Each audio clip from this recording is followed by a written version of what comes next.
Disnakerin, Kabupaten Cilacap. Yang saya hormati Ketua Asosiasi P3MI Cahaya Fortuna Kabupaten Cilacap. Yang saya hormati para pengurus Asosiasi P3MI Cahaya Fortuna Kabupaten Cilacap, Ketua DPRD Kabupaten Cilacap atau yang mewakili,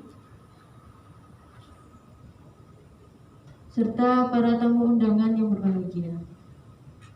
Pertama-tama, marilah kita semua panjatkan puja dan puji syukur kehadirat Allah Subhanahu wa Ta'ala yang telah melimpahkan rahmat serta karunia-Nya sehingga kita dapat berkumpul dalam acara rapat koordinasi Asosiasi P3MI Cahaya Fortuna bersama pemerintah daerah Kabupaten Cilacap pada tanggal 16 Desember tahun 2020 bertempat di Five Hotel Cilacap.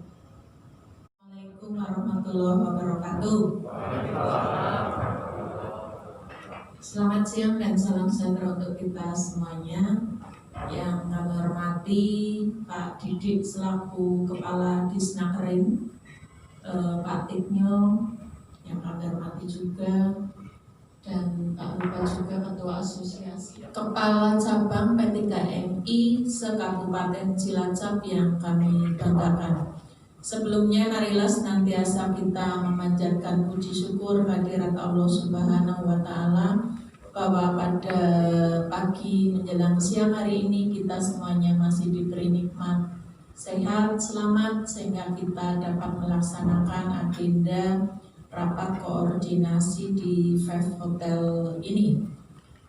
Insya Allah Bapak Ibu sehat semua, ya? Sehat, ya. Tentunya karena ini memang Cilacap juga masih tinggi untuk angka COVID-19 ini, jadi harapannya walaupun ada kegiatan tetap kita harus sesuai protokol kesehatan. Jadi jaga jarak. Ini sudah jaga jarak, terus cuci tangan, sudah semuanya. Terus pakai masker, sudah semuanya. Ya, terima kasih. Sesuai dengan pasal 3 ayat 5 dibebankan kepada pemerintah daerah. Yang dimaksudkan di dalam ayat 2 huruf E dan huruf F. Jadi biaya penempatan ini oleh Peraturan Badan Nomor 9 Tahun 2020 dibebankan kepada pemerintah daerah. Dalam hal ini adalah Disnakerin Kabupaten yang punya kewajiban melakukan pembiayaan, menyiapkan pembiayaan, mengalokasikan pembiayaan terhadap biaya penempatan tersebut. Yang pelaksanaan pendidikan dan pelatihannya dapat bekerja sama melalui LPK pemerintah dan atau LPK swasta yang terakreditasi. Jadi jelas terang benderang bahwa artinya kalau saya melihat bahwa roh dan marwah zero cost ada pada pemerintah daerah. Melakukan verifikasi data pencatatan calon PMI. Kalau di undang-undang itu tidak pernah ada amanat ini di para perangkat desa atau kades, tidak ada. Sekarang ada. Nah, yang saya memfasilitasi pemenuhan persyaratan administrasi pendudukan calon PMI dan jelas tanggung jawab Pak Kades dan Pak Lurah melakukan pemantauan keberangkatan dan kepulangan PMI. Yang melakukan pemberdayaan calon PMI dan keluarganya. Artinya apa? Di desa kan ada pemudes. Perlu matur Pak Ketua dan Wakil Ketua bahwa kita ini sudah mempunyai namanya layanan terpadu satu atap, Pak Ketua. Layanan terpadu satu atap ini di sana satu tempat beberapa instansi yang melayani pelayanan kepada teman-teman ini Pak dan calon pekerja migran. Jadi di sana ada Disnakerin, ada Disdukcapil, ada imigrasi, ada BPJS, ada kepolisian, ada UPT BP2MI dan Satgas sarana kesehatan yang difasilitasi oleh Rumah Sakit Umum Pak. Jadi Rumah Sakit Umum daerah ini luar biasa. Cilacap sudah salah satu yang di Jawa Tengah yang sudah bisa melayani check up bagi calon pekerja migran Indonesia. Nah, di sini memang rasanya untuk imigrasi buat sekalian memang belum bisa maksimal. Kemarin saya koordinasi dengan Bapak Kadis untuk paling tidak bisa scan foto dan sidik jari bisa dilayani di sana, tetap pencetakan di kantor imigrasi. Tadi disampaikan akan dikoordinasikan dengan Disnakerin. Saya kira ini bukan kapasitas kami untuk menentukan besaran berapa biaya yang harus dibebankan kepada seorang tenaga migran yang akan dikirim ke sana. Ini menjadi sulit saya ketika di satu sisi pemerintah mengeluarkan aturan tidak boleh memungut apapun, tetapi kalau yang kita dihadapi di sana adalah yang membutuhkan adalah keluarga yang membutuhkan asisten rumah tangga, sana nggak mengeluarkan menanggung biaya-biaya itu, otomatis kan tidak bisa berangkat. Kan begitu ya? Tidak bisa berangkat. Karena ada kesanggupan, perjanjian, catatan kerja antara yang diberangkatkan dengan penyedia. Oh ini salah satu akan menjadi biaya. Satu sisi tidak boleh. Terus harus bagaimana? Ini yang tidak ada solusinya, Bu. Dari BPBM ini tidak ada solusinya, harus bagaimana? Kalau dibebankan pada pemerintah daerah, kira-kira seluruh Indonesia akan mengalami kesulitan. Pemikirannya bagaimana BPBM bagus, tetapi solusi akhir yang belum ada ini loh. Ini yang menjadi persoalan. Solusi akhir yang belum ada. Kalau pemerintah pusat sampai Kemenaker, kita biayai KB misalnya lah. Kan saya minta maaf tadi terlambat ya. Terus barangkali apa yang saya sampaikan cocok dengan yang ditanyakan oleh Pak, saya kan tidak tahu ya. Tapi paling tidak saya membaca dari jauh beberapa bukan semua permasalahan di dalam peraturan, permasalahan di dalam regulasi, permasalahan di dalam nanti persaingan antar para pengusaha P3MI ini yang kemudian P3MI ini juga harus dinas benar-benar sebagai orangnya masyarakat Cilacap di dunia usaha penyaluran jasa komunikasi. Terima kasih. Assalamualaikum warahmatullahi wabarakatuh.